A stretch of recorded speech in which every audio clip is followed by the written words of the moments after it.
महिलाओं से आज पुरुष डरने लगा है, ना कि महिलाएं डर रही है जो ये कानून आया है। जी जी।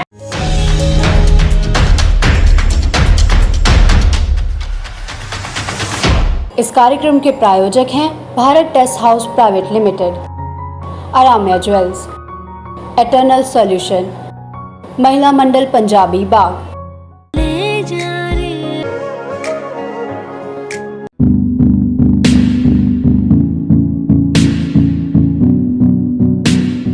नमस्कार, आप देख रहे हैं MMPB आवाज़ का खास कार्यक्रम शख्सियत। मैं हूं आपके साथ डिम्पल राणा और इस वक्त हमारे साथ एक ऐसी महिला मौजूद है जो एक नारी शक्ति का रूप है। मैं बात कर रही हूं अनीता सिंह तंवर जी की।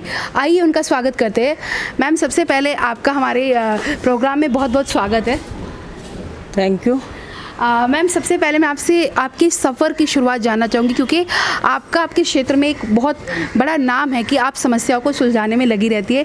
एक समाज सेविका के रूप में भी आप काम करती है। तो ये प्रेरणा, मतलब आपकी शुरुआत कहाँ से हुई, यही सबसे पहले हम जानना चाहेंगे। मैं लड़की भिवानी से हूँ और मेरी स्पोर्ट्स लाइन रही है और मुझे स्टार्टिंग से ही शौक़ रहा है समाज सेवा करने का जी। और जो भी मेरा सर्कल रहा, अपने मायका है मेरा भिवानी, तो मेरा सर्कल भी दोस्त सर्कल ऐसा ही रहा है।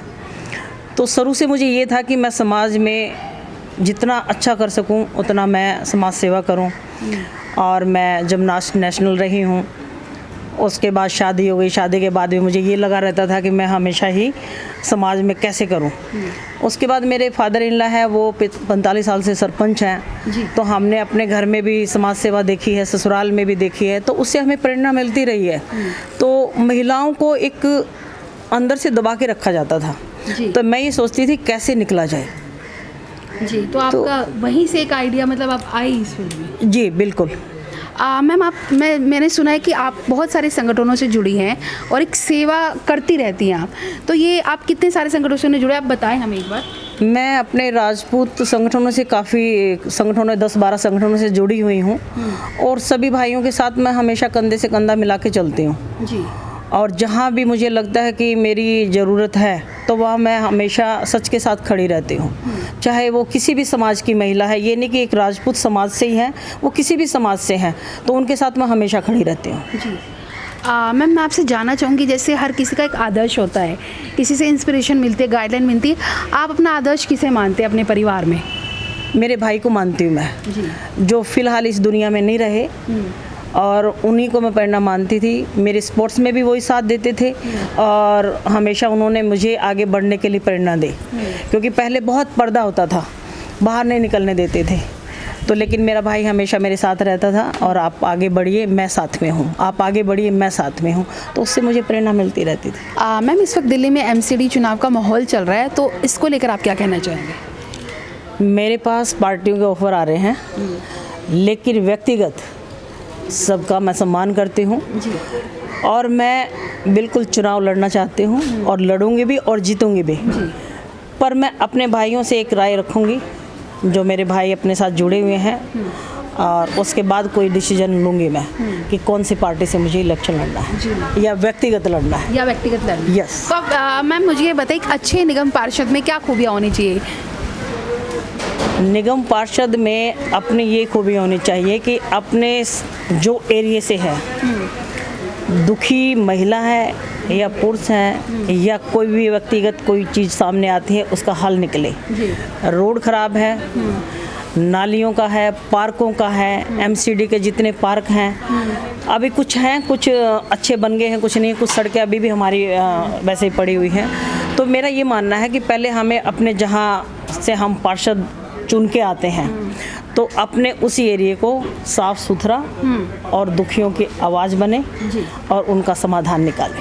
मैम, आप सरस्वती विहार वार्ड 65 से आप एक उम्मीदवार हैं जो MCD में, और भी महिलाएं आपके टक्कर में होंगी, तो इसको आप किस तरीके से देखते हैं? मैं किस टक्कर से देखती हूँ, पहले तो ये बताऊँ मैं आपको कि ये टिकट का जो बताया आपने, महिला टिकट आ गई है, ये आदमी को ये जज नहीं था कि महिला टिकट आएगी, क्योंकि ये तो एक कानून के तौर पे महिला टिकट आ गई है एक जनरल टिकट हो गई है आपकी जी, महिलाओं के लिए। महिलाओं के लिए। लेकिन आज महिलाओं के टिकट होने के बाद जो हमारे पुरुष प्रधान जिनको आप बोल रहे हो, वो पुरुष प्रधान बेचारे इतने बौखलाए गए हैं, वो अपने घर में की महिलाओं को लेके टिकटों का दावा कर रहे हैं। हर आदमी अपनी महिलाओं को घर से निकालने की कोशिश कर, जो कि बेचारी कभी घर से बाहर निकली ही नहीं। उनके चेहरे को अगर आप पार्षद के इलेक्शन लड़वाने के लिए तैयार हो रहे हैं तो वो कैसे समाज की सेवा करेंगे, कैसे समाज में महिलाओं को न्याय दिलाएंगे। जी। तो इसलिए मैं कहती हूँ कि मैं अपने आप पे दावा करती हूँ कि भाई मैं हमेशा से समाज के साथ खड़ी रहती हूँ। जी। और ये मैं गारंटी से कहती हूँ, जो मैं आवाज़ महिलाओं की बन जाऊँगी, शायद कोई महिला यहाँ इस आवाज़ बन जाए। जी। बस मैम आखिर में सवाल लेना चाहूँगी कि सरस्वती विहार के क्षेत्र के लोगों से आप क्या अपील करना चाहेंगी? आपको वो किस तरीके से अगर वो वोट दे और आप जीत जाती है तो आप काम करेंगी, बेहतर काम करेंगी?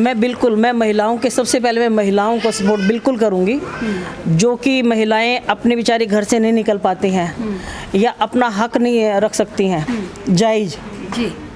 मैं उनके लिए हमेशा पहले भी खड़ी रहती हूँ एक समाज कार्यकर्ता के हिसाब से, और आगे ये इलेक्शन जीतने के बाद तो मैं हमेशा खड़ी ही रहूँगी। इससे तो कोई दो राय है ही नहीं। मैम एक आखिरी सवाल लेना चाहूँगी। एक पुरुष और महिलाओं में अब बराबर की टक्कर है और जो महिलाएं वो पुरुषों से बहुत आगे हो गई हैं आज के समय पर, तो कितना आपको कोई परेशानियों का सामना करना पड़ा इस तरीके का कोई? मैं अगर अपनी बात करूं तो मुझे कभी परेशानियों का सामना नहीं करना पड़ा, वो ना मुझे कभी डर लगा। लेकिन आज ये कह रहे हैं कि महिला पुरुष प्रधान देश है, लेकिन महिलाओं को भी पूरा हक है अपनी बात रखने का, अपने समाज के साथ खड़ा होने का, अपने भाइयों का। लेकिन उसका कुछ महिलाएं दुरुपयोग भी कर रही हैं, क्योंकि कानून की नज़र में महिलाओं को पूरा समर्थन दे दिया गया है जी। लेकिन उसका कुछ महिलाएं बहुत सारा मिसयूज़ कर रही हैं, जो अपने भाइयों पे भारी पड़ता है। मैं उसके भी खिलाफ हूँ। उसके खिलाफ हैं? बिल्कुल, क्योंकि अगर हमें कुछ कानून की नज़र में हमें अगर मुद्दे मिले हैं अपना हक रखने के लिए, तो आप सच का हक रखिए, झूठ का नहीं।